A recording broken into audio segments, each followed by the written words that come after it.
जब ये संकट का काल है और हमारी देशभक्ति हमें ललकार रही है, तो कम से कम 1 साल के लिए हमें विदेशों में जाने की बातों को टालना चाहिए।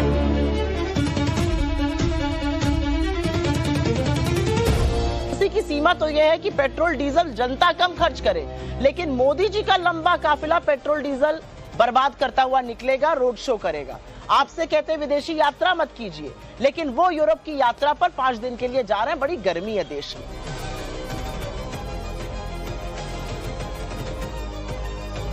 विपक्षी दल के मुख्य नेता LOP लीडर ऑफ ऑपोजिशन आदरणीय राहुल गांधी लगभग 22 वर्षों से इलेक्टेड ऑफिस में है।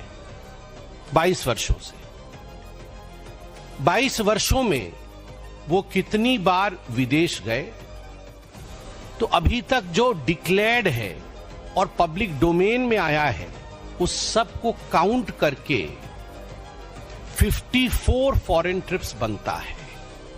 22 वर्षों में पब्लिक लाइफ में रहते हुए 54 टाइम्स राहुल गांधी जी विदेश यात्रा पे गए।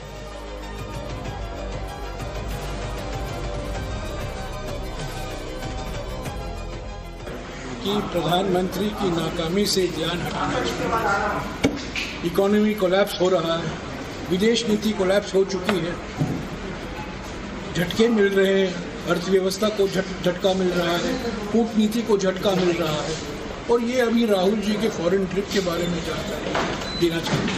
ये ध्यान हटाने के लिए जानबूझकर कर रहा है, बस इसमें कुछ है ही नहीं। और संबित पात्रा मंत्री बनना चाहते हैं, और क्या।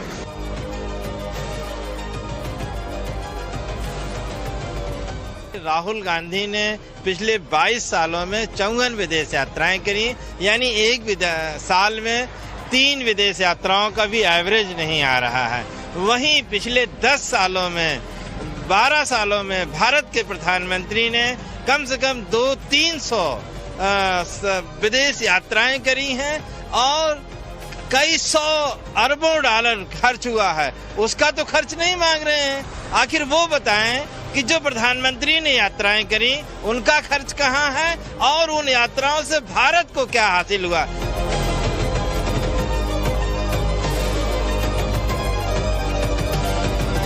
नमस्कार, टाइम्स नाउ नवभारत पर राष्ट्रवाद के स्पेशल एडिशन में उत्तर प्रदेश की राजधानी लखनऊ से आपका बहुत बहुत स्वागत है। आपके साथ मैं हूं राकेश पांडे। खास तौर पर यह मंच इसलिए क्योंकि प्रगति के एक्सप्रेसवे की बातचीत हो रही है और देश इस समय एक ऐसे मोड़ पर खड़ा है जहां पर देश के प्रधानमंत्री संदेश दे रहे हैं कि इस देश में बचत उत्सव होना चाहिए, लोग बचत पर फोकस करें। प्रधानमंत्री विदेश दौरे पर जा रहे हैं और इसलिए जा रहे हैं ताकि देश की ऊर्जा जरूरतों को सुनिश्चित किया जा सके। लेकिन कांग्रेस कह रही है कि खुद प्रधानमंत्री विदेश दौरे पर क्यों जा रहे हैं। आज बीजेपी ने प्रेस कॉन्फ्रेंस की और इस प्रेस कॉन्फ्रेंस में राहुल गांधी के विदेशी दौरे, उनके खर्च को लेकर सवाल उठाया कि भाई ये पैसा कहां से आ रहा है खर्च करने के लिए। उधर उत्तर प्रदेश में जहां पर हम इस वक्त मौजूद हैं, समाजवादी पार्टी के मुखिया अखिलेश यादव पीडीए ऑडिट की बात कर रहे हैं। तो सवाल यह है कि यूपी का 27 का चुनाव क्या पीडीए पर ही लड़ा जाएगा या फिर सनातन पर लड़ा जाएगा। मैं आपका परिचय आज के मेहमानों से करवाता हूं। मेरी दाहिनी ओर राकेश त्रिपाठी जी हैं, भारतीय जनता पार्टी के नेता और प्रवक्ता। हर्षवर्धन त्रिपाठी जी हैं, वरिष्ठ पत्रकार। अंशु अवस्थी जी हैं, कांग्रेस पार्टी के नेता। मेरी बाईं ओर फराज किदवई साहब, समाजवादी पार्टी के नेता और प्रवक्ता। और सैयद आसिम वकार जी हैं, एमआईएम के नेता और प्रवक्ता। आप सभी का बहुत बहुत स्वागत है। मैं शुरुआत अंशु अवस्थी आपसे करता हूं और सवाल बहुत सीधा सा है कि आज जो राहुल गांधी के विदेशी दौरे को लेकर जो सवाल उठे, नरेंद्र मोदी देश के प्रधानमंत्री हैं तो विदेशी दौरे पर जाएंगे, देश की जरूरतें कहां से पूरी हो सकती है देखना उनका काम है। आप लोग उस पर सवाल उठा रहे हैं, लेकिन राहुल गांधी के विदेशी दौरे का खर्चा 60 करोड़ कहां से आ गया, इस पर क्या जवाब है। राकेश भाई, मुझे लगता है कि भारतीय जनता पार्टी सवाल करती है, समझ में आता जायज, लेकिन आप तो पत्रकार हैं। इसी को कहते हैं नाच ना आवे आंगन टेढ़ा। सरकार है भारतीय जनता पार्टी का, पूरा उनके पास पेपर लीक हो रहे हैं, income tax, ITR, bank transaction सब सरकार के नियंत्रण में है। और वो सवाल किससे कर रहे हैं? राहुल गांधी से। क्या आप हिसाब किताब दीजिए, सरकार क्या कर रही है। आप पब्लिक करिए। आपने यात्राओं को पब्लिक कर दिया कि कहां जाते हैं राहुल गांधी, क्या करते हैं। आपके पास तो सारा हिसाब किताब है। भारतीय जनता पार्टी के पास कांग्रेस पार्टी के सवालों के जवाब नहीं है, क्योंकि राहुल गांधी जी जो जरूरी देश के मुद्दे हैं उन पर सवाल करते हैं। मुद्दा यह है कि आपने एनटीए बनाया, 89 पेपर लीक हो गए, 89 पेपर। कोई मजाक नहीं है ये। आप हिंदुस्तान के नौजवानों का भविष्य बर्बाद कर रहे हैं। विषय यह है कि 2 साल से ईरान अमेरिका का जो क्रुशियल आपस में चल रहा है, आपने कोई तैयारी नहीं की। क्यों? क्योंकि एपेस्टीन फाइल जो है वो सबसे बड़ा गले की फांस बन चुकी है मोदी जी के लिए। अच्छा, 30 लाख से ज्यादा फाइलें हैं, पता नहीं कितनी फाइलों में मोदी जी क्या क्या कर रहे हैं, भगवान ही जाने।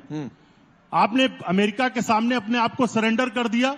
वो कहेंगे तेल खरीदो, आप खरीदोगे। वो कहेंगे ना खरीदो, नहीं खरीदेंगे। वो कहेंगे उठो, उठोगे। वो कहेंगे बैठो, बैठो। ये संप्रभु राष्ट्र के प्रधानमंत्री का परिचय है।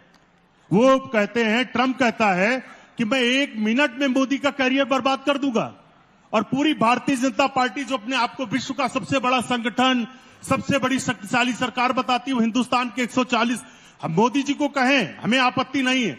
हिंदुस्तान के प्रधानमंत्री को अगर अमेरिका का राष्ट्रपति कहता, हमें इस पर आपत्ति है। मोदी जी व्यक्तिगत तौर पे डांस कर रहे हैं तो इससे देश की छवि खराब होती है। सुनिए अंशु भाई 2-2.5 मिनट आपने बोला, मेरे सवाल का अभी भी जवाब नहीं दिया कि जो बीजेपी पूछ रही है राहुल गांधी के 60 करोड़ का खर्चा वो कहां से आया। आप दे देते, मुझे कोई आपत्ति होती या नहीं होती, बात की बात है। राकेश त्रिपाठी आपकी बात का जवाब देते, पहली बात है। दूसरी बात है, प्रधानमंत्री डांस करते हैं, ये अच्छा लगता है क्या बोलने में? राहुल गांधी कई कार्यक्रमों में जाते हैं, कोई उठकर बोल दे कि राहुल गांधी क्या करते हैं। अब ये तो एपेस्टीन फाइल में निकल के आएगा प्रधानमंत्री। आपके पास आ गई है क्या एपेस्टीन फाइल? ट्रंप के पास है ना। नहीं, आपके पास आ गई है। ट्रंप के पास आपने देख लिया है सर। आपका एजम्पशन है ना, आपका एजम्पशन है ना सर, मुझे आपका एजम्पशन है ना, आपने देख लिया है। मुझे आप बताइए ट्रंप। और मैं आपसे अंशु भाई डिबेट कर रहा हूं, सवाल कर रहा हूं। इस संकट में बचत उत्सव पर जो बार पलटवार हो रहा है, आप जा रहे हैं एपेस्टीन फाइल पर। देखिए, सवाल ये है कि ट्रंप की क्या हैसियत है कि वो हिंदुस्तान के प्रधानमंत्री का 1 मिनट में कैरियर बर्बाद कर सकते हैं। ऐसा क्या किया है प्रधानमंत्री ने? ऐसा क्या किया बताओ भाई, आपको पता हो आप ही बता दो। हमारे पास नहीं है फाइल, आपको क्यों?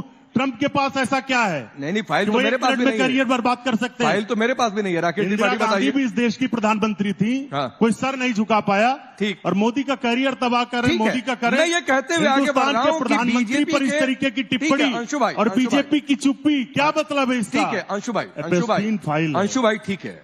आपने जो कहा उसका राकेश त्रिपाठी जवाब दे रहे हैं, लेकिन ये मैं कहकर आगे बढ़ रहा हूं कि बीजेपी के आरोपों का 60 करोड़ वाला आपके पास कोई जवाब नहीं है। राकेश त्रिपाठी, देखिए, आपने आपत्ति इस पे रोकी कि प्रधानमंत्री डांस कर रहा है, इस तरह के शब्दावली कांग्रेस ने क्यों कहा? डांस का कांग्रेस के साथ एक बहुत पुराना नाता है और इसीलिए डांस रह रह करके इनके अवचेतन में याद आता है। शायद कहीं कोई पुराना याद, उनकी स्मृति जुड़ जाती है उसके साथ। स्पष्ट तौर पर आज भारतीय जनता पार्टी ने आरोप लगाए कि आमदनी 98 और खर्चा रुपया ये कैसे हुआ है। 11 करोड़ रुपए आईटीआर के द्वारा दिखाई जा रही है कि राहुल गांधी की पिछले 24 वर्ष की आय 11 करोड़ है और 60 करोड़ रुपए 54 विदेश यात्राओं पर आपने खर्च किए हैं। ये अगर आपने स्वयं नहीं खर्च किए हैं तो किस फॉरेन फंडिंग के द्वारा खर्च किए हैं, इसकी जानकारी दीजिए। पूछ रहे हैं कि आपके पास एजेंसीज हैं, एजेंसीज का उपयोग होगा तो आप परेशान होंगे। जेल की सलाखों के पीछे जाने के लिए रास्ते खुलेंगे और आप परेशान होंगे तो भी खुलेंगे। आप राहुल गांधी को जेल भेजना है? निश्चित तौर पर वो रास्ते तो वहीं तक जाएंगे ना। इन्होंने जिस तरह के घपले, घोटाले, भ्रष्टाचार किए हैं, रास्ते तो वहां तक जाएंगे ही जाएंगे। मतलब लड़ाई आप लोग धीरे धीरे आगे बढ़ा रहे हैं। पर है राहुल गांधी जेल में? नहीं, जमानत पर अभी भी है राहुल गांधी, अभी भी बेल पर है। ये बेल कब इनको जेल के रास्ते पहुंचा देगी, ये बात तो स्पष्ट है। राहुल गांधी या तो संन्यास की तरफ जाएंगे या जेल की तरफ जाएंगे, इसमें कोई दो राय नहीं है। और ये कह रहे हैं ना कि कैरियर खराब कर दूंगा। देश की जनता ने कैरियर राहुल गांधी का खराब कर दिया है, पूछे ना, उसमें किसी ट्रंप की जरूरत नहीं है। देश की जनता ने राहुल गांधी का करियर खराब कर दिया क्योंकि आपने कांग्रेस का करियर खराब कर दिया। कांग्रेस देश की अपने आप को आजादी की सबसे बड़ी पार्टी, सबसे पुरानी पार्टी कहती थी। क्या दशा हो गई उस पार्टी की? हम राजधानी लखनऊ में जब चर्चा कर रहे हैं तो याद करके बताइए ना, उत्तर प्रदेश में आपकी सरकार कब थी और क्यों नहीं उत्तर प्रदेश में आ पाई? एक एक करके सब राज्यों से लगातार बाहर होते चले गए, जाकर के सुदूर एक केरल का चुनाव जीत करके आ पाए हैं। बाकी पूरे देश से कैसे सफाया होता चला गया। कर्नाटक का चुनाव भी आने वाला है, निश्चिंत रहिए, उस कर्नाटक से भी आपका सफाया हो जाएगा। और इसी तरह की अहंकार भरी बातें आपकी रही तो यही परिणाम होगा, लेकिन जवाब देना पड़ेगा। अंशु भाई आप बोलिएगा, लेकिन मैं कहां से आई? हाँ, अच्छा बोलिए। थक गए हैं ये लोग। किससे थक गए हैं? अपने आप से। बीजेपी वाले? हाँ। अच्छा, 10 साल हो गए वही रटाया रट्टा कि वो बेल पर हैं, भ्रष्टाचार किया। 10 साल से आप कर क्या रहे हैं? अगर इस स्पीड में विकास करिएगा, माफ करिएगा, उत्तर प्रदेश की जनता नहीं आपको तो मैं भी तो आपसे सवाल पूछ रहा हूँ, बचत उत्सव पर आप एप्स्टीन फाइल रटे जा रहे हैं। अगर ये डबल इंजन इस नहीं अंशु भाई, रटने की अगर बातचीत है, एक मिनट, मैं भी आपसे नहीं ठीक है, मैं आप ही के पास हूं सर, मैं आप ही के पास हूं। मैंने भी आपसे सवाल पूछा, बचत वाले पर आप एप्स्टीन फाइल पर आ गए, अभी तो रट्टा मार रहे हैं, ये भी रट्टा मार रहे हैं, अभी रट्टा नहीं है वो, अभी पब्लिक डोमेन में आएगा तो दिखेगा कौन क्या कर रहा था। अच्छा ठीक है, मैं 10 सेकंड कंप्लीट करूं। सवाल ये है कि आप इतनी बड़ी बड़ी बातें कर रहे हैं, आप ला कुछ नहीं पाते हैं। किसी पर भी FIR हो जाए, बेल हो जाए, क्या फर्क पड़ता है उससे? क्या सच की लड़ाई बंद हो जाएगी? क्या जनता की आवाज चुप हो जाएगी? आप यही, और आप एजेंसियों का सिर्फ इसका मतलब आप ये कहते हैं एजेंसियों का उपयोग होगा, करिए ना उपयोग। राहुल गांधी जी ने हर बार कहा है कि जो भी भ्रष्टाचारी है उस पर कार्रवाई होनी चाहिए, लेकिन आप कार्रवाई के नाम पर डराइए नहीं, कार्रवाई करिए। है हिम्मत आप में कार्रवाई करने की? अरे जिनके बारे में प्रधानमंत्री जी बंगाल में आरोप लगाते थे शुभेंदु अधिकारी पे, पब्लिक में है, डोमेन में वीडियो, उन्हीं को आपने मुख्यमंत्री बनाया है। तो हर एक काउंटर का मोदी जी का खुद का जवाब, खुद का सवाल उन्हीं के पास है। जनता सच जान चुकी है। ये सच्चे कांग्रेसी हैं, ये चाहते हैं कि राहुल जी जेल जाएं। ये सच्चे कांग्रेसी हैं, चाहते हैं राहुल जी जेल जाएं ताकि कांग्रेस आगे बढ़ पाए।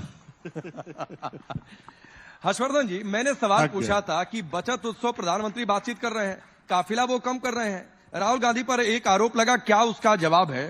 तो ये कह रहे हैं कि प्रधानमंत्री मोदी डांस कर रहे हैं। सवाल का कोई जवाब नहीं है। देखिए, पहली बात तो ये कि अंशु जी बढ़िया प्रवक्ता है अपनी पार्टी के, लेकिन कभी ट्रंप ने कहीं नहीं कहा था कि 1 मिनट में मैं मोदी का करियर खत्म कर दूंगा। और मैं मतलब ये कह रहा हूं तो पूरा अवसर है, डिबेट खत्म होते तक अगर दिखा देंगे, क्योंकि मैं तो पूरा बयान मुझे याद है। कतई ये कभी नहीं कहा था ट्रंप ने कि मैं मोदी का करियर 1 मिनट में खत्म कर दूंगा। पहली बार गलत संदर्भ में नहीं बोलना चाहिए। दूसरा, एप्स्टीन फाइल्स के जितने भी विकीलीक्स है, जितने प्रमाण हैं, जितनी फाइल हैं, वो सब सामने आ चुकी है और उसमें प्रधानमंत्री नरेंद्र मोदी का कहीं कोई दूर दूर तक जिक्र नहीं है, दूर दूर तक कहीं कोई जिक्र नहीं है। ये भी एक अफवाह फैलाने की कोशिश है। तीसरी बात, ये मतलब कहना कि प्रधानमंत्री डांस कर रहा था, ये किया, ये भी कोई प्रमाण नहीं है। क्या पूरी हवाई राजनीति होगी? और जब हवाई राजनीति होगी तो कांग्रेस के लिए सोचने की बात है कि 10 साल से अगर वही कहते हुए भारतीय जनता पार्टी जनता का विश्वास जीत ले रही है, तो ये कांग्रेस के लिए चिंता की बात है, उनकी रणनीतिकारों के लिए चिंता की बात। जो आपने प्रश्न पूछा, देश के लोगों को सोचना चाहिए। इतना समय 28 फरवरी से युद्ध शुरू होने के बाद भारत अकेला देश है जहां कोई बहुत बड़ा महंगाई का आपके ऊपर बोझ नहीं पड़ा।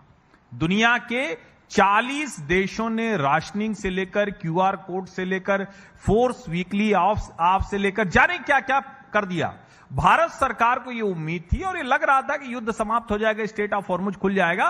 और अभी भी जब हम लोग ये बात कर रहे हैं तो ईरानी विदेश मंत्री सैयद अब्बास अरागची भारत में बैठक के लिए आए हुए।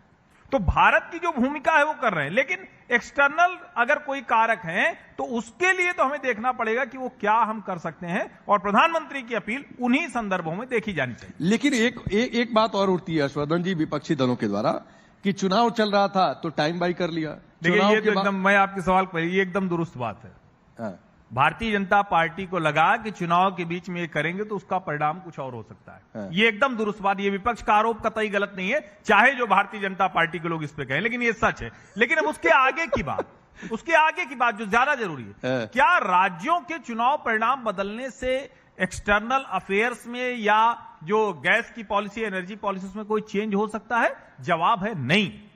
ये दोनों बातें इसको समझना जरूरी है। राज्य के चुनाव चल रहे थे और कोई भी पार्टी होती है जो केंद्र में रहेगी और कोई चुनाव हो सत्ताधारी पार्टी, तो भला ऐसे निर्णय क्यों लेगी जो अप्रिय लगे, जो जनता को बुरा लगे। लेकिन ये तो सब जानते हैं कि अगर 2 महीने 3 महीने तक इंपोर्ट वाली इकोनॉमी में जहां क्रूड गैस सब बाहर से आना है वो बंद रहेगा तो उसका असर तो पड़ेगा ही पड़ेगा। तो राकेश जी, वो वाला बोझ भी चुनाव वाला आपने जनता पर डाल दिया? नहीं, चुनाव से इसका कोई सरोकार नहीं है। सरकार लगातार प्रयत्न करती है कि ऐसी अप्रिय स्थितियों को कितने दिनों तक टाला जा सके, और हम आशावादी थे इस बात को लेकर के कि जल्द ही ये युद्ध समाप्त होगा, और इस बात के कई बार संकेत दिखाई भी पड़े। जब मध्यस्थता होती हुई दिखाई पड़ी है, जब लगा कि शायद युद्ध समाप्त हो जाएगा और स्थितियां फिर से नॉर्मलाइज हो जाएंगी, लेकिन अब जब स्थितियां अभी बिगड़ती हुई दिख रही हैं, इसके कोई समाधान निकट भविष्य में बहुत जल्दी होते हुए दिख नहीं रहे, तो देश को आत्मनिर्भर होना चाहिए, देश को मितव्ययिता के साथ चलना चाहिए। नहीं, लेकिन एक बात है, आप कह रहे हैं मध्यस्थता होते हुए दिखाई पड़ रही है, आपके मंत्री तो कहे कि दलाली हो रही थी। अब देखिए, दलाली हो रही थी, मध्यस्थता हो रही थी, कौन कर रहा था, क्या कर रहा था, यह अंतर्राष्ट्रीय विषय है। अंतर्राष्ट्रीय विषयों को लेकर के हमारी अपनी कोई हम ओपिनियन रखने के लिए कोई अधिकृत व्यक्ति नहीं है, लेकिन हम इस बात को कह सकते हैं कि युद्ध हमेशा पूरी मानवता के लिए नुकसानदायक होते हैं। युद्ध नहीं होने चाहिए। हम बुद्ध के देश के रहने वाले रहे, हम इस बात के आशावादी मान करके चल रहे थे कि ये जल्दी ही स्थितियां परिस्थितियां समाप्त हो और पूरी दुनिया भर में आज आपके बगल में सहमत है आपकी बात से? उनकी सहमति उनकी है, तो मैं वही तो पूछ रहा हूं, उनका लोकतांत्रिक सर बताइए, आप सहमत हैं की बात से? 2 महीने तक ही टालने की कोशिश की है, ना टाल पाए और चुनाव खत्म होते लगा कि अब नहीं टलेगा। देखिए, मैं फिर से राकेश द्वय जी दोहरा रहा हूं। निश्चित तौर पर चुनाव की वजह से ये कीमतें नहीं बढ़ी, लेकिन हां, उसका एक दूसरा पहलू आप ये कह सकते हैं, हर किसी को उम्मीद थी। एक समय में तो लग रहा था ना कि ट्रंप और ईरान के बीच में कोई बातचीत हो रही है। एक समय में लग रहा था कि दुनिया के दूसरे देश उसमें शामिल हैं और सऊदी अरब, चाइना, ये सारे के सारे देश शामिल हैं और हो सकता है कि युद्ध रुक जाए। लेकिन अगर युद्ध नहीं रुका और स्टेट ऑफ हॉर्मुज से अभी भी टोल सिस्टम काम कर रहा है, ये IRGC से बात करो, ईरान से बात करो, अमेरिका से बात करो, जब तक ये सब चलता रहेगा भारत जैसे बड़े देश में इकोनॉमी ठीक नहीं हो सकती। और इस पर मेरा दूसरा व्यू है, सिंगापुर को संकट है, यूरोपीय यूनियन को संकट है, चाइना में 27% कीमतें बढ़ गई, अमेरिका में गैसोलीन की कीमतें बढ़ गई।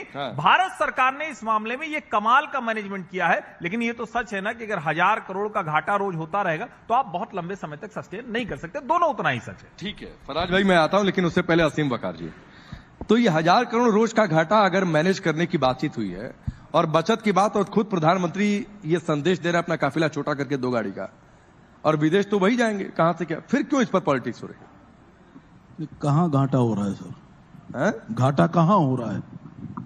घाटा तेल कंपनियों को हो रहा है। अच्छा, जब मोदी जी प्रधानमंत्री बने थे तो उस वक्त देश में पेट्रोल 60 रुपए लीटर हुआ करता था और अंतर्राष्ट्रीय बाजार में एक स्थिति ऐसी आई थी कि कच्चा तेल $24 और $23 प्रति बैरल पर आ गया था। तब तो मोदी जी ने पैसे कम नहीं किए थे, तब तो 90 रुपए बेच रहे थे पेट्रोल।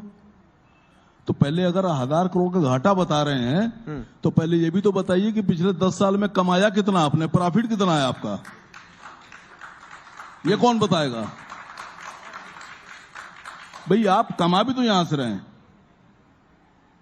आप अभी मैं इस पे ये पढ़ रहा था तो आपने लिखा है उत्तर प्रदेश प्रगति का महामार्ग। मुझे एक मार्ग बताइए जहां प्रगति हुई हो।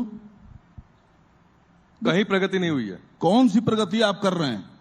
नहीं, मैं तो आपसे पूछ रहा हूं, उत्तर प्रदेश में कोई प्रगति नहीं हुई है। नहीं सर, बात समझिएगा। आप सड़क बनाते हैं, उस पर पैसे पहले लेने लगते हैं टोल लगाकर। आपने कार बेची, उस पर रोड टैक्स ले लिया। आपने 20 लाख की फॉर्च्यूनर पर पहले टैक्स लगा के उसको 55 लाख का कर दिया।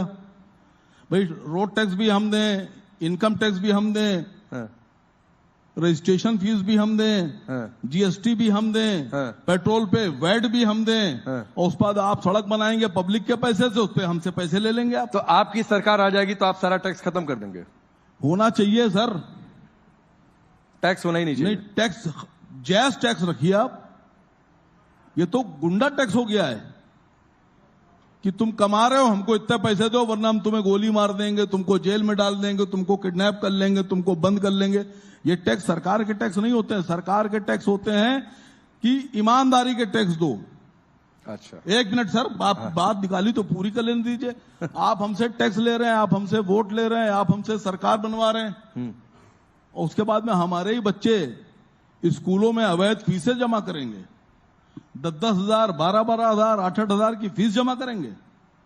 हमारे बच्चों के जो कोर्स हैं वो 700-600 रुपए का कोर्स स्कूल के मालिकान 7-7 हजार, 8-8 हजार का बेचेंगे। सरकार की नजर इस पे नहीं है। एजुकेशन मिनिस्टर क्या कर रहे हैं?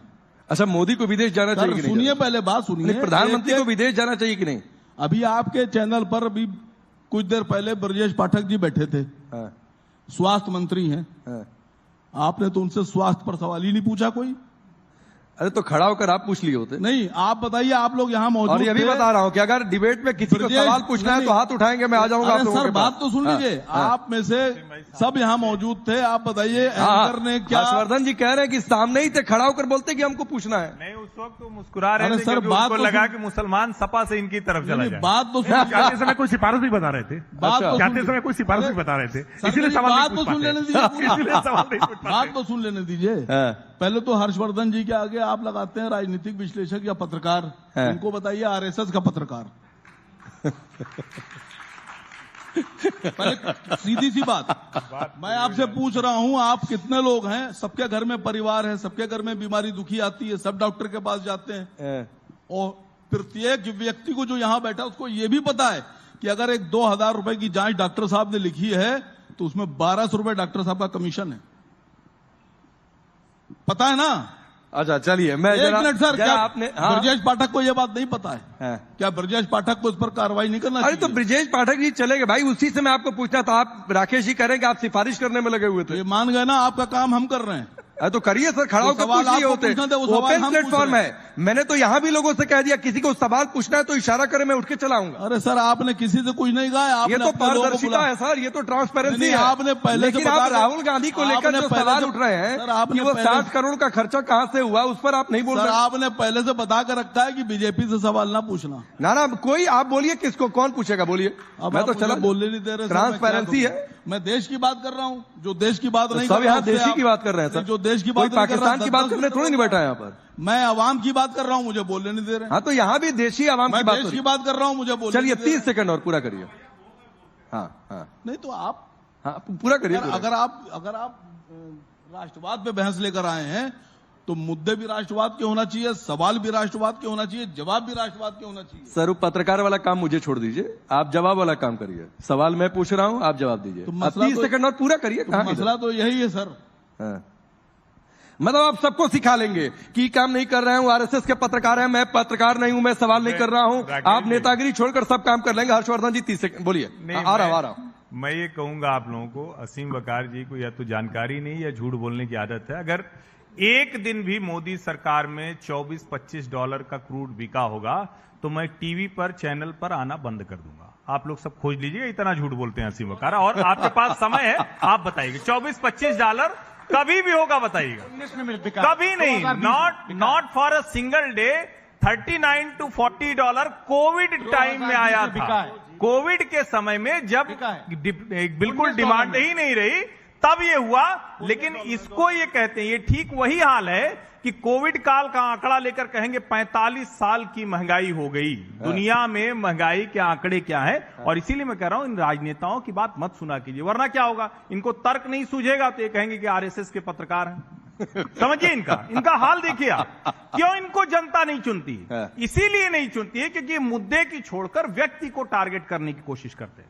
इस कोशिश में ये जनता से जुड़ने के बजाय नरेंद्र मोदी को कहेंगे डांस करेंगे, ये कहेंगे उल्टी सीधी बात करेंगे, ये कहीं बिना, जिसको कहते हैं ना, कुतर्क के पहाड़ पर बैठते हैं। और आज के समय में सब कुछ मिनटों में फैक्ट चेक होता है, सब कुछ सामने पता चल जाता है, इसलिए इनकी मुश्किल बड़ी है। अब असीम वकार से जो सवाल पूछा गया उसको छोड़ के इन्होंने सारी बात की। ठीक है, पता नहीं इनको ब्रिजेश जी कुछ काम है, ब्रिजेश जी कुछ काम कराना है तो वो अलग तरीका उसका निकालें। इस मंच का दुरुपयोग क्यों कर रहे हैं? ठीक है, फराज किदवई जो आप कह रहे थे कहिए। मैं एक चीज और ऐड कर देता हूं। मैंने आपके पार्टी के मुखिया का एक सोशल मीडिया पोस्ट देखा, पीडीए ऑडिट की बातचीत कर रहे हैं।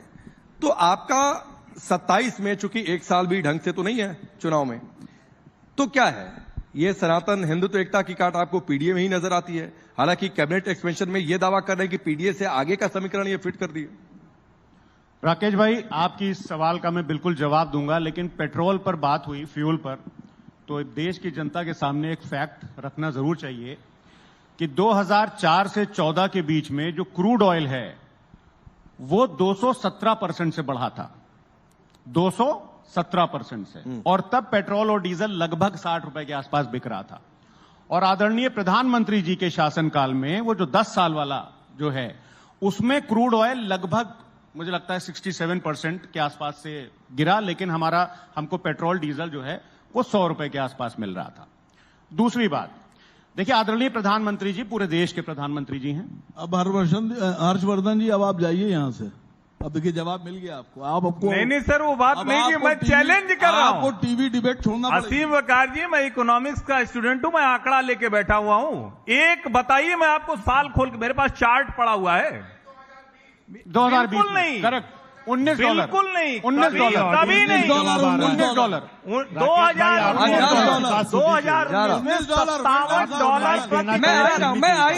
एक बार फराज साहब की बात पूरी हो जाए, मैं आ रहा हूं। फराज साहब की बात पूरी हो जाए। $57 पर बैरल 2019 का आंकड़ा निकाल लीजिए। अरे हर्जी $19 है, आगे बढ़ते हैं। नहीं है, बिल्कुल नहीं है। चलिए मेरे पास चार्ट है सर, आप जहां से भी खोल, चलिए आगे बढ़ते हैं। हाँ मैं आ रहा हूं सर, फराज साहब की बात पूरी हो जाए। वाइज बात कर लीजिए। $25 का क्रूड कभी नहीं, मैं फिर कह रहा हूं, कोविड काल में जब डिमांड बिल्कुल नहीं हुई, आप उसके आंकड़ों की बात कर रहे हैं। मैं फिर से दोहरा रहा हूं, इसीलिए आप लोगों की समस्या है कि आप फैक्ट पे बात नहीं कर पाते। दूसरी बात यह है कि आदरणीय प्रधानमंत्री जी, Rakesh ji, politics of optics करते हैं। और मैं ये क्यों बोल रहा हूं, देखिए दो चीजें हैं। यहां पर काफी नौजवान बैठे हुए हैं और कुछ लोग ऐसे भी बैठे हुए हैं जिनके बच्चे अभी पढ़ करके निकल रहे हैं। मैं पेपर लीक की बात नहीं कर रहा हूं, वो तो दुनिया कर रही है। हालांकि आज हिंदुस्तान टाइम्स में निकला है पेज नंबर 3 पे या 2 पे कि उसमें भारतीय जनता पार्टी का एक नेता शामिल था जो नीट पेपर लीक हुए। ये हिंदुस्तान टाइम्स बोल रहा है, मैं नहीं बोल रहा हूं।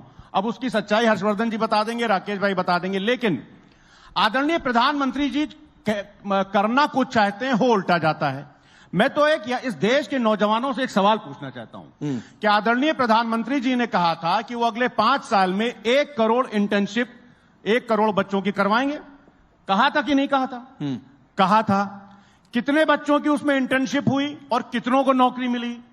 1 करोड़ इंटर्नशिप का वादा और 10,000 बच्चों को इंटर्नशिप मिली और 95 को नौकरी। इसीलिए तो ट्रस्ट डेफिसिट हो रहा है। दूसरी बात, आदरणीय प्रधानमंत्री जी ने कहा देश की जनता से कि लाइन में लग जाओ, नोटबंदी हम करेंगे। मैं विपक्ष का नेता होते हुए भी मैंने भी ताली बजाई, लेकिन उसका रिजल्ट क्या हुआ? आदरणीय प्रधानमंत्री जी ने कहा कि इसके 3 रिजल्ट होंगे।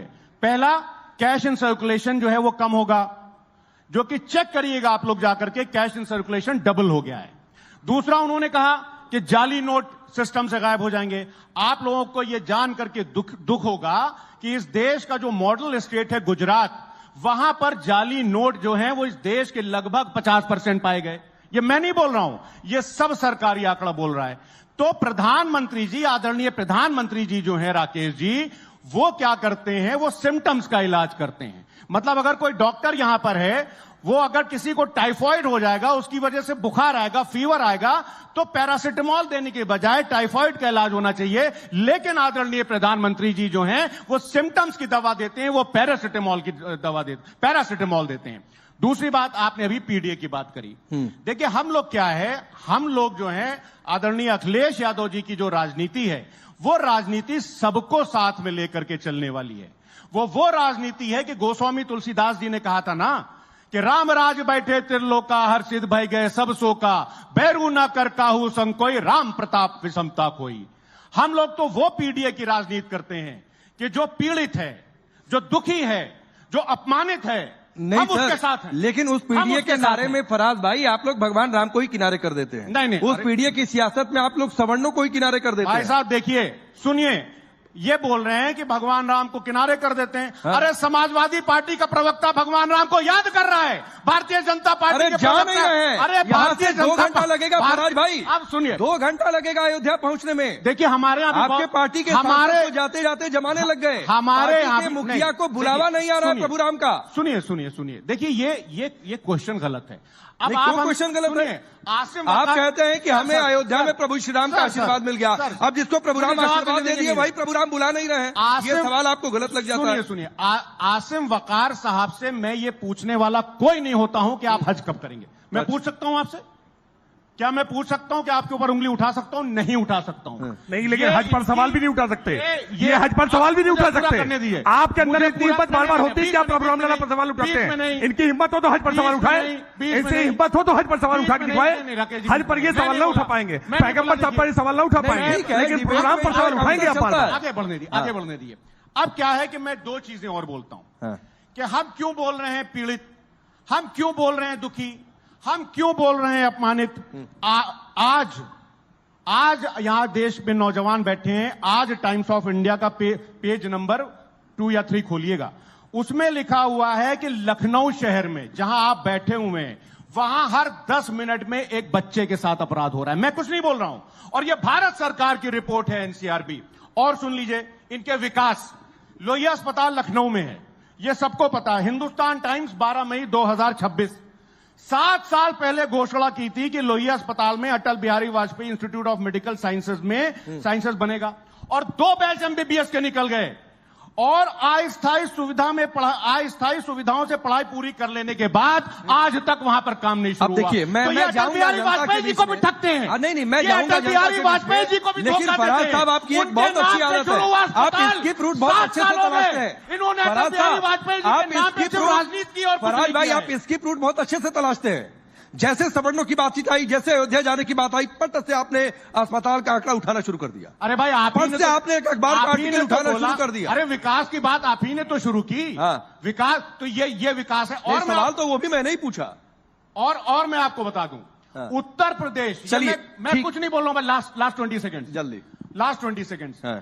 एनसीआरबी बोलता है, मैं नहीं बोल रहा हूं, हाँ। कि इस देश के जो दलित भाई हैं, हाँ। इस देश के जो दलित भाई हैं, उनको सार्वजनिक स्थानों पर जाने से रोकने की घटनाएं सबसे ज्यादा उत्तर प्रदेश में हुई हैं। ठीक है, ये सरकारी डेटा है। दलितों के हैं, या पिछड़ों के हैं, या अल्पसंख्यकों के हैं, और अटल बिहारी वाजपेयी जी के नाम को भी आप सिर्फ राजनीति में इस्तेमाल करते हैं। ठीक है, 7 साल पहले अटल बिहारी वाजपेयी जवाब सुनिए, अलबत्ता कि आपने स्किप रूट कुछ नहीं कर पाए। फराज भाई, अलबत्ता कि आपने स्किप रूट तलाशा, जवाब सुनिए। देखिए, फराज भाई पढ़े लिखे व्यक्ति हैं और जानते हैं कि डेटा को कैसे ट्विस्ट किया जाता है। बड़ी आसानी से इन्होंने इसलिए कहा ना कि इनसे नहीं पूछ सकते कि हज पर आप कब जाएंगे। ये नहीं बताया कि हज पर जाने पर सवाल नहीं है, आपसे नहीं पूछा जाएगा, लेकिन हज को क्रिटिसाइज नहीं कर सकते हैं। लोहिया अस्पताल में क्यों नहीं बनाया? ये नहीं कर सकते। लोहिया अस्पताल में अटल बिहारी वाजपेयी, रुक जाइए भाई, एक एक करके सारी बात, तो ये हज पे सारे सवाल का जवाब देंगे। अस्पताल भी बताएंगे, हज भी बताएंगे, प्रभु रामलला का मंदिर भी बताएंगे। आप चिंता मत करो। अरे भाई, आप ध्यान से ढूंढते हैं। सुनिए, स्किप रूट नहीं, आपने एनसीआरबी बता रहे हैं। अरे भाई, अब आप सुनेंगे तो बताएंगे, अब आप सुनेंगे तो बताएंगे ना, आप सुनेंगे तो बताएंगे ना, आप सुनेंगे तो बताएंगे। ये बोलेंगे, आप सुनिए, आपको हज भी बताएंगे। मैं जानता हूँ, हाजी ऐसे ही करेंगे। आप निश्चिंत रहिए, आपको अस्पताल भी बताएंगे और वो आईना भी दिखाएंगे। अंशु भाई, कहाँ इन्वेस्टमेंट? आपकी एक बात, बरगलाना बंद करिए, जनता सच जान चुकी है। अभी आप कह रहे थे इंदिरा गांधी ने कहा था कि सोना, हर्षवर्धन जी उसकी सफाई तो नहीं देते। इंदिरा गांधी के नाम पर फर्जी आप पेपर हिंदू ने काउंटर उसका किया था, हिंदू ने। कौन से वाली? गोल्ड कंट्रोल कानून का है। अरे भाई, 2013 में डॉक्टर मनमोहन सिंह ने संसद के पटल पर कहा कि नहीं कहा? अब बीजेपी डॉक्टर मनमोहन सिंह ने संसद के पटल पर कहा कि नहीं कहा? डॉक्टर मनमोहन सिंह ने अपील की कि आखिरकार सोना न खरीदिए, खुद फैक्ट चेक कर लेती है, विक्रेता से उपयोग करिए। ये झूठे लोग। अच्छा, एक मिनट अंशु भाई, एक मिनट। एक बात इन्होंने कही, एक आंकड़ा दे दिया कि 40 लाख करोड़ कमाया जब कच्चा तेल सस्ता था, उस समय मुनाफे से। तो अभी कहां बढ़ाने की जल्दी है? पहले 40 लाख करोड़ की भरपाई तो हो जाए। देखिए, मैंने देखा अभी कितनी चतुराई के साथ और कुटिलता के साथ आसिम वकार से लेकर के और फराज भाई से लेकर के अंशु तक, इन तीनों लोगों ने कैसे एक नैरेटिव करने का प्रयास किया। सारा टैक्स लेकर के सरकार बहुत गलत काम कर रही है। बाकी तो सब झूठी। ये देश के लोकतांत्रिक व्यवस्थाओं को समाप्त करना चाहते हैं और ये इसलिए प्रोत्साहित कर रहे हैं कि आप देश में टैक्स मत दो। ये इस बात के लिए प्रोत्साहित कर रहे हैं कि हम सरकार में आ नहीं सकते तो हम देश की जनता को भड़का दें और बांग्लादेश, श्रीलंका जैसे हालात उत्पन्न कर दें कि अब देश के लोग टैक्स को लूटा जा रहा है। देश की जनता टैक्स देना भी जानती है और देश की जनता सुविधाएं भी चाहती है। उत्तर प्रदेश के लोगों आज भारत की सरकार पहुंचा रही है, वरना आपने तो कैसा अंधेरा दे रखा था। 17,000 गांव ऐसे थे जहां बिजली पहुंची नहीं थी। आज नरेंद्र मोदी की सरकार ने वहां बिजली पहुंचाई है। 25 करोड़ लोगों को देश में आज गरीबी रेखा से हम ऊपर लेकर के आए हैं। देश की जनता का पैसा आज देश की जनता तक पहुंचा। ठीक है, आसिम वकार जी, चूंकि इन्होंने टैक्स वाली जो बात कही उस पर कहा, तो ये सवाल तो मैंने भी पूछा था कि क्या आप चाहते हैं टैक्स की व्यवस्था ही खत्म हो जाए? सर, टैक्स की व्यवस्था खत्म अगर कर देंगे तो देश नहीं चलेगा। लेकिन अगर टैक्स, जिसको आप टैक्स कह रहे हैं, इसको अगर लूट की तरह लिया जाएगा तो फिर माफियाओं में और सरकार में फर्क क्या रह जाएगा? 100 रुपए अगर एक आम आदमी कमा रहा है तो उससे आप 3-4 रुपए ले लीजिए, 5 रुपए ले लीजिए, उतना ही लिया जाता है। लेकिन अगर 100 रुपए आदमी कमा रहा है और छुपे हुए और खुले हुए टैक्सेस मिलाकर उससे आप 70 रुपए ले लेंगे तो फिर आप माफिया से कम नहीं है। भाई इनकम टैक्स में बढ़ोतरी नहीं हुई, आज 10 साल से सरकार भाजपा की चल रही है, इनकम टैक्स में कोई बढ़ोतरी नहीं हुई। किन टैक्सेस में बढ़ोतरी हुई है? किन टैक्सेस में बढ़ोतरी? एक मिनट रुकिए, एक जवाब दे दूं। जब भारतीय जनता पार्टी की सरकार आई तो उसने कहा कि एक देश एक टैक्स, एक देश एक टैक्स, पहले जीएसटी लगाएंगे। 54% तक जो वैट था वो घट करके आज 28% से नीचे आ गया। तो मैं अब 54% तक टैक्स हुआ करता था, टैक्स तो हमने कम किया है। सुन तो लीजिए सर, तो अगर आप एक देश एक टैक्स की बात कर रहे हैं तो सब चीजों पे अगर जीएसटी लगाया है तो पेट्रोल के ऊपर, डीजल के ऊपर आप वैट क्यों लगाए हुए? सभी राज्य सहमत हो जाएंगे तो निश्चित तौर पर वो भी होगा। लूट है कहीं, सभी राज्य सहमत हो जाएंगे तो वो भी होगा। जीएसटी लूट है, निर्णय कब किया इसका? असीम बकार भाई सुनिए, एक बच्चों वाली बात की है। नहीं, एक मिनट सर, कपड़े पे सब सरकारें आपके साथ सहमत कर रही हैं, ठीक है। बिजली पर, नहीं, इस पर आ जाएंगे। फराज साहब कुछ कह रहे हैं। और पेट्रोल पर आप कह रहे हैं सरकारें अगर बोलिए फराज जी, बोलिए। मजाक कर रहे हैं आप देश के साथ। देखिए राकेश भाई, आप अपने अंधभक्तों को बनाइएगा बेवकूफ। आप तो पहले जो नहीं, आप अपने अंधभक्तों को बनाइएगा बेवकूफ। जो 35% है, साहब सुनिए, जो 65% है उनको आप बेवकूफ नहीं बना सकते। सर ये परिभाषा आप मंच से उतर कर दीजिएगा। उसके बाद फराज साहब, अंधभक्तों से मतलब आप, हाँ रुक जाइए, रुकिए फराज साहब बोलिए। एक मिनट रुक जाइए, रुकिए, समय नहीं है। फराज साहब बोलिए। देखिए अभी टैक्स पर बात हुई और राकेश भाई ने इनकम टैक्स की बात की। भाई साहब, कॉर्पोरेट टैक्स 30% से कम करके 22.5% क्यों किया गया? मतलब कॉर्पोरेट टैक्स 30% से कम करके 22.5% कर देंगे और दूध, दही, आटा पर जीएसटी 18% लेंगे। ये इनकी असलियत है। 2 लाख करोड़ रुपए माफ किए, 2 लाख करोड़ रुपए 30% से कम करके 22.5% कर देंगे। और दूसरी बात, 16 बार एक्साइज ड्यूटी बढ़ाई है पेट्रोल डीजल पर इन्होंने, 16 बार, 35 लाख करोड़ रुपए इन्होंने कमाए। और जनता को क्या दिया आपने? खाली आश्वासन, झूठे वादे कि हम इंटर्नशिप स्कीम देंगे, नोटबंदी कम करके हम कैश इन सर्कुलेशन कम करेंगे। देखिए जनता सब समझती है। नोटबंदी का बहुत दर्द है राकेश जी, नोटबंदी का बहुत दर्द है अब तक। हाँ बिल्कुल है, अब तक दर्द कम बिल्कुल है, हुआ। नहीं वो बिल्कुल दर्द है, हम जान रहे हैं। हमारे भारी देश के नुकसान लोग हुआ है, लाइन में नुकसान लग हुआ करके है उनकी कैश का। जाने गई हैं। भारी नुकसान हुआ है। हमारा एमएसएमई तबाह हुआ है। ठीक है, आखिरी वक्त है, एक अंशु भाई की बात बोलिए। देखिए उत्तर प्रदेश की सबसे बड़ी समस्या स्मार्ट मीटर की है। अच्छा, ये बचा था। आज तक ये नहीं बता पाए कि स्मार्ट मीटर इन्होंने क्यों लगाए। इसलिए लगाए कि प्रधानमंत्री जी के उद्योगपति मित्र जो उनके दोस्त हैं उनको लगाने थे स्मार्ट मीटर। इसलिए स्मार्ट मीटर लगाकर उत्तर प्रदेश के लोगों की जेब से डकैती करने का काम योगी सरकार कर रही है। सीधे लूट रहे हैं। आप इनकम नहीं करा पा रहे हैं लेकिन लूटने की पूरी तैयारी है। डीजल पेट्रोल स्टेट वाले राजी नहीं है, बाकी सब पे राजी हैं। रोड बनेगी, अब रोड बहुत सारा बन गया, लोगों की जेब में पैसे नहीं है। वो 500 रुपए में ले सकते हैं, उनको पैसा आ रहा होगा सीधे मोदी जी के यहां से। आम जनता तो नहीं ले सकती ना। ठीक है, एक सवाल तो आम जनता का है। समय नहीं है। एक बात कहते हुए मैं हर्षवर्धन जी से आखिरी टिप्पणी लूंगा, और एक बात कहते हुए कि जब आप वैट की बात कर रहे थे असीम भाई, तो वहां से उठ के आके यहां पर अंशु भाई से पूछना चाहिए था कि आपकी हिमाचल प्रदेश में सरकार है, कितना वैट बढ़ाकर कितना पेट्रोल बढ़ गया था। 40 लाख करोड़ रुपए अगर मोदी सरकार ने कमाए हैं पेट्रोल और डीजल से। 40 लाख करोड़। ठीक।